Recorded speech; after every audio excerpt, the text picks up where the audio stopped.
ಅಲ್ಲಿ ಮೆಟ್ಲು ಶೇಕ್ ಆಗ್ತದೆ. ಆಮೇಲೆ ಇಲ್ಲಿ ನೆರಳ ಇದು ಟೈಲ್ಸ್ ಏನಿಲ್ಲ. ಈ ಎರಡು ಅಲ್ಲಿ ಮೆಟ್ಲದು ಮತ್ತು ಈ ಟೈಲ್ಸ್ ಎರಡು ನನ್ನ ವೈಯಕ್ತಿಕ ಹಣದಿಂದ ನಾನು ಇದನ್ನು ಮಾಡಿಕೊಡ್ತೀನಿ ಅಂತ ಈ ಸಂದರ್ಭದಲ್ಲಿ ಹೇಳಕ್ಕೆ ನಾನು ಬಯಸ್ತೀನಿ.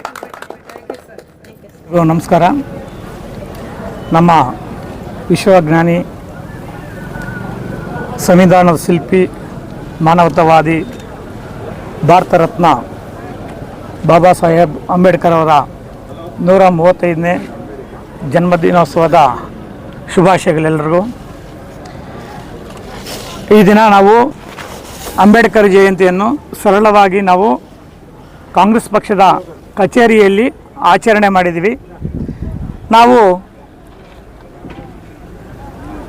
ನೀಲಕಂಠನವರು ಬದುಕಿದ್ದಾಗ ನಾವು ಅಂಬೇಡ್ಕರ್ ಜಯಂತಿಯನ್ನು ಅದ್ದೂರಿಯಾಗಿ ಮಾಡಬೇಕಂತ ನಾವು ಒಂದು ಮಾತುಕತೆ ಮಾಡ್ಕೊಂಡಿದ್ವು, ಕನಸು ಕಂಡಿದ್ವು. ಆದರೆ ಇದೇ 14ನೇ ತಾರೀಕರಂದು ನಮ್ಮ ಸರ್ಕಾರದ ಕಾರ್ಯಕ್ರಮ ಇರುತ್ತೆ. ನಾವು ಈ ಅಂಬೇಡ್ಕರ್ ಜಯಂತಿಯನ್ನು ಜಾತ್ಯತೀತವಾಗಿ, ಪಕ್ಷಾತೀತವಾಗಿ ನಾವು ಆಚರಣೆ ಮಾಡಬೇಕಾದ್ರಿಂದ ಎಲ್ಲ ಅಲ್ಲಿ ಹೋಗ್ತಾರೆ, ಇಲ್ಲಿ ಸ್ವಲ್ಪ ಅಡಚಣೆ ಆಗುತ್ತೆ ಅಂತ ಹೇಳ್ಬಿಟ್ಟು ನಾವು ಒಂದು ಮಾತುಕತೆ ಮಾಡಿ ನಾವು ಅದ್ದೂರಿಯಾಗಿ ಮಾಡಬೇಕಂತ ನಾವು ನೀಲಕಂಠನ ನಾವು ಎಲ್ಲ ಒಂದು ತೀರ್ಮಾನ ಮಾಡಿರ್ತೀವಿ. ಆದರೆ ಇವತ್ತು ನಾವು ಸರಳವಾಗಿ ಆಚರಣೆ ಮಾಡಿದ್ದೀವಿ. ಅದನ್ನು ನಾವು ಪಕ್ಷದ ಮುಖಂಡರಲ್ಲಿ ಚರ್ಚಿಸಿ ಮುಂದಿನ ವರ್ಷ ಸುಮಾರು 5,000 ಜನರನ್ನು ಸೇರಿಸಿ ನಾವು ಅದ್ದೂರಿಯಾಗಿ ಕಾಂಗ್ರೆಸ್ ಪಕ್ಷದ ಭವನದ ಮುಂದೆ ಆಚರಣೆ ಮಾಡ್ತೀವಿ ಅಂತ ನಾನು ಇವತ್ತು ಈ ಸಂದರ್ಭದಲ್ಲಿ ಹೇಳಕ್ಕೆ ನಾನು ಇಷ್ಟಪಡ್ತೀನಿ.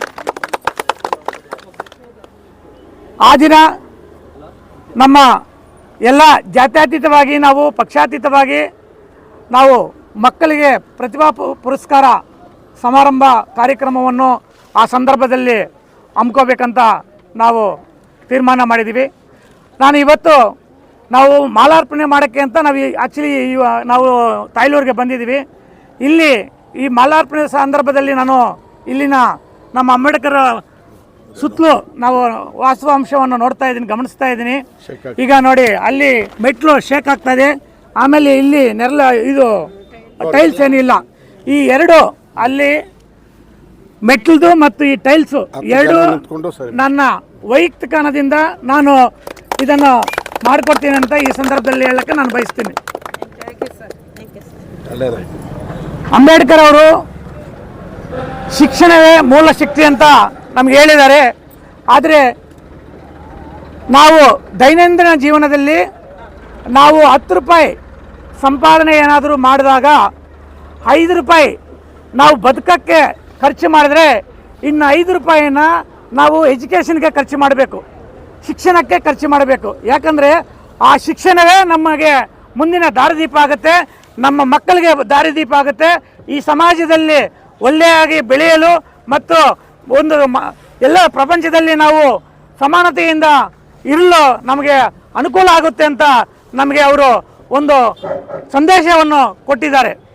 ನಾವು ನಮ್ಮ ಭಾರತ ದೇಶ ಸ್ವತಂತ್ರ ಬಂದಾಗ ಅಖಂಡ ಭಾರತವನ್ನು ನಿರ್ಮಾಣ ಮಾಡಿ ಒಳ್ಳೆ ಒಂದು ನಾಯಕತ್ವ ಕೊಟ್ಟು ಒಳ್ಳೆ ಸರ್ಕಾರ ಕೊಡೋಕ್ಕೆ, ಅಂದರೆ ಎಲ್ಲ ಜಾತಿಗೂ ಸೇರಿ ಒಂದು ಸಮಾನತೆಯ ಸರ್ಕಾರವನ್ನು ಕೊಡೋಕ್ಕೆ ಅವರು ಸಂವಿಧಾನವನ್ನು ಇಡೀ ಪ್ರಪಂಚದಲ್ಲೇ ಎಲ್ಲೂ ಇಲ್ಲದ ಅಂಥ ಒಳ್ಳೆಯ ಉತ್ತಮವಾದ ದೊಡ್ಡ ಸಂವಿಧಾನವನ್ನು ರಚಿಸಿ ನಮಗೆ ಕೊಟ್ಟಿದ್ದಾರೆ.